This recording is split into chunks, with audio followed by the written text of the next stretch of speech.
Hello students, today we are going to continue our chapter number 2, Bringing Up Curry from Supplementary Reader.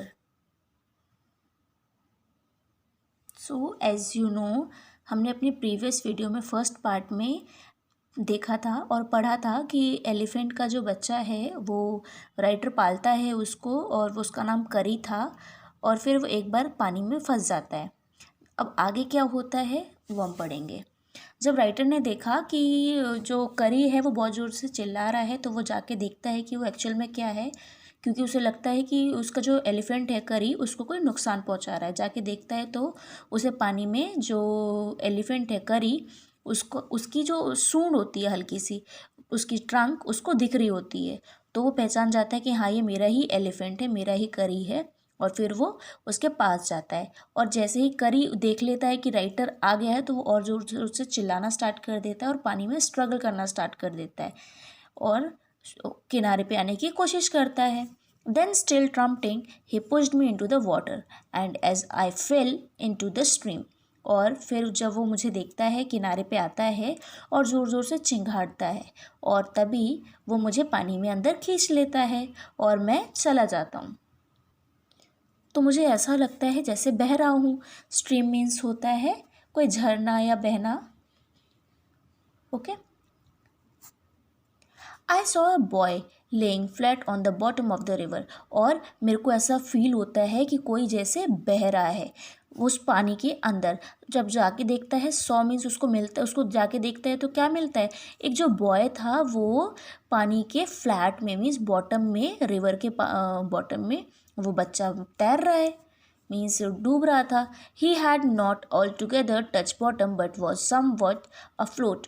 वो भले ही पूरा bottom को, ज़मीन को पूरा टच नहीं कर रहा था पानी के अंदर, बट वो पानी में तैर रहा था। I came to the surface of the water to take my breath and there Kari was standing. और फिर मैं पानी के बाहर वापस निकल के आता हूँ, मीन्स पानी से ऊपर उठ के आता है सांस लेने के लिए। सांस लेता है और देखता है कि जो करी है वो वहीं पर खड़ा है, his feet planted in the sand bank and his trunk stretched out like a hand waiting for mine। और वो बोलता है राइटर कि जो उसके एलिफेंट के अक्कारी के जो पाँव थे वो नीचे ज़मीन पर ही थे, बट ऐसा लग रहा था जैसे कि वो मेरे ही हैंड के लिए वेट कर रहा हो। I dive down again and pulled the body of the drowning body to the surface. But not being a good swimmer, I could not swim ashore and slow current was already dragging me down। अब writer आगे क्या बता रहा है कि जब वो बाहर आके सांस ले लेता है तो वापस पानी के अंदर जाता है डुबकी लगाते। डाइव्ड मीन्स वापस उसने डाई मारता है पानी के अंदर और वहाँ जाकर बॉयज़ को जो बॉय था उसको खींचने लगता है ताकि उसको सरफेस में लेके आए, बट वो बहुत अच्छा स्विमर नहीं था और इसकी वजह से उसको किनारे पे आने में बहुत ज़्यादा प्रॉब्लम हो रही थी। बट वो फिर भी धीरे धीरे ट्राई करता है, बट जो पानी था उसका करंट में उसकी जो पानी की धारा थी वो उसको वहाँ से खींच रही थी और दूर कर रही थी, जिसकी वजह से उसे और मेहनत लगानी पड़ रही थी। Seeing us drift by in the current, Curry, who was usually slow in the pond race, suddenly darted down like a hawk and came halfway into the water, where I saw him stretch out his trunk again। और फिर जो करी है वो एकदम hoc के जैसे, hoc means होता है बाज, तो वो बाज की जैसे एकदम पानी के अंदर जाता है क्योंकि बहुत ज़्यादा मेहनत लग रही थी।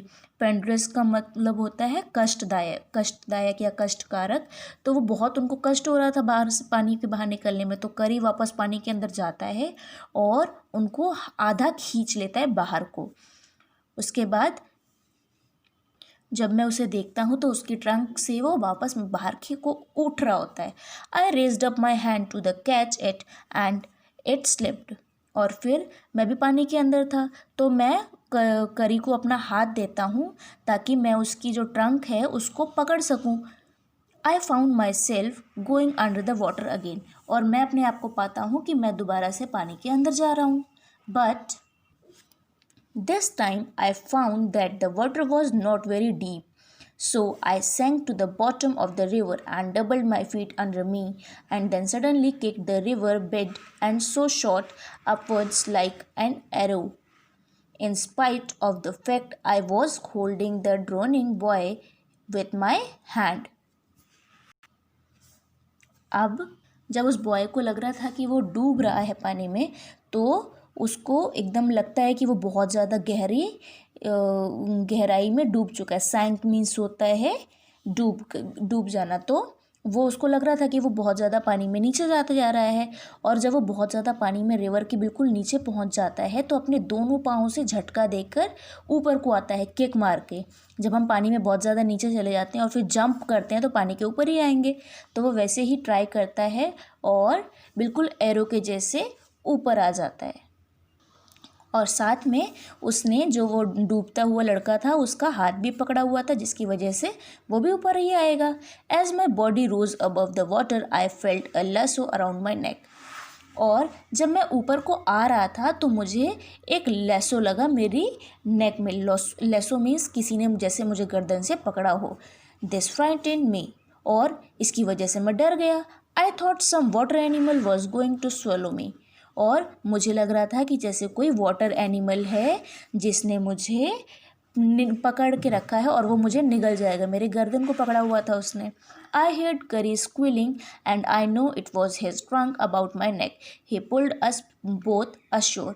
और फिर मैंने करी की स्क्विलिंग मीन्स करी का जो चिघाड़ना था वो सुना, तो मुझे पता चल गया कि वो उसकी ट्रंक है, मीन्स वो उसकी सूंड है जो मेरी गर्दन को पकड़ रखी है। और फिर उसने हम दोनों को बाहर निकाला और किनारे पर लाके रख दिया।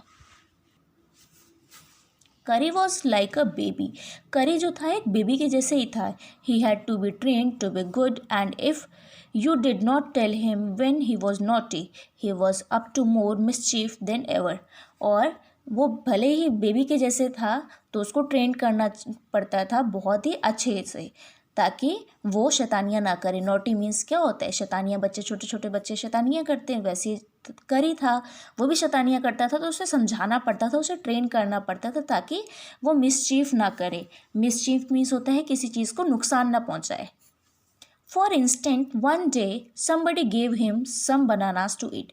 और एक बार की बात है, अब जो राइटर है वो अपना नया किस्सा सुना रहा है, तो वो बताता है एक बार की बात है, somebody मीन्स किसी ने जो करी है, करी को बनानास दे दिए खाने को।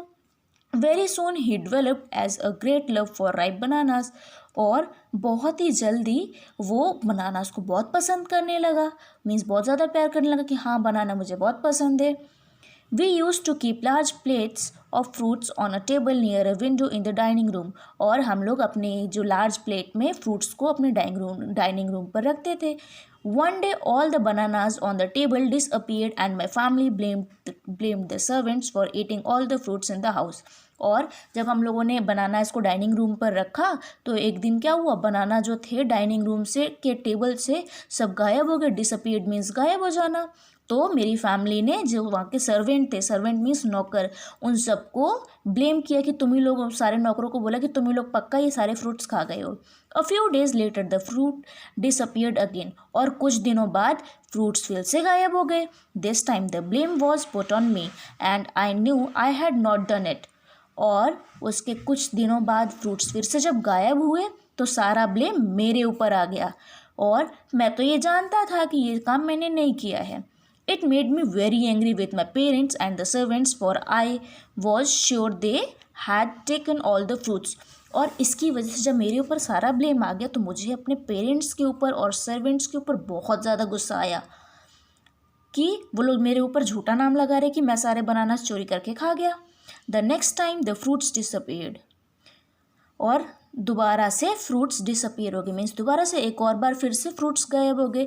I found bananas all smashed up in curries pavilion. और फिर मैंने एक बार देखा कि जो सारे बनानास के जो छिलके थे वो करी के पवेलियन में थे। पवेलियन आपको पहले ही बताया था, किसी ग्राउंड का कोई कोना जहाँ पर करी रहता था। तो वो एक कॉर्नर में ही उनका घर बनाया हुआ था करी का. This surprise me very much for I had never seen fruits there and as you know he had always lived on twigs. और फिर वो बहुत ज़्यादा सरप्राइज हो जाता है कि करी के पवेलियन में, मीन्स करी का जो घर बनाया हुआ है वहाँ पे बनाने के इतने सारे छिलके. और फिर वो करी जो राइटर है वो बोलता है कि मैंने तो पहले कभी भी नहीं करी के पास ऐसे फ्रूट्स देखे थे कि वो उनको खाता हो या फ्रूट्स उसको पसंद हो, जबकि वो हमेशा ट्विग्स मीन्स टहनियाँ, जो मैं फ्रेश टहनियाँ तोड़ के लाता था, उनके सहारे ही जिंदा रहता था. Next day while I was sitting in the dining room wondering whether I should take some fruits from the table. Without my parents' permission, a long black thing, oh very much like a snake, suddenly came through the window and disappeared with all the bananas. अब writer बताता है कि जब मैं एक बार अपने dining room पे, अगले दिन जब मैं डाइनिंग रूम पे बैठा हुआ था और सोच रहा था कि मैं ऐसा कैसे कर सकता हूँ कि मैं अपने पेरेंट्स के बिना परमिशन के ही टेबल के सारे फ्रूट्स खा जाऊँ, तभी वो देखता है कि एक बड़ा लंबा सा ब्लैक कोई चीज़, और बहुत बिल्कुल एकदम स्नेक की जैसे दिख रही थी, वो सडनली आती है उनकी विंडो से और वहाँ से सारे बनानाज लेके गायब हो जाती है. I was very much frightened because I had never seen snakes eat bananas and I thought it must be a terrible snake that would sneak in and take fruits. अब जो राइटर है वो बहुत ज़्यादा डर जाता है. फ्राइटनिड मीन्स घबरा जाना या डर जाना. और वो क्यों डर जाता है? क्योंकि उसने आज तक नहीं देखा था कि स्नेक्स जो होते हैं, सांप जो होते हैं, वो बनानास खाते हैं. और ये तो बहुत डरावनी और बहुत अटपटी सी बात है कि स्नेक आता है और फ्रूट खा के चला जाता है. Now students, we will continue the remaining part in our part 3. Thank you students.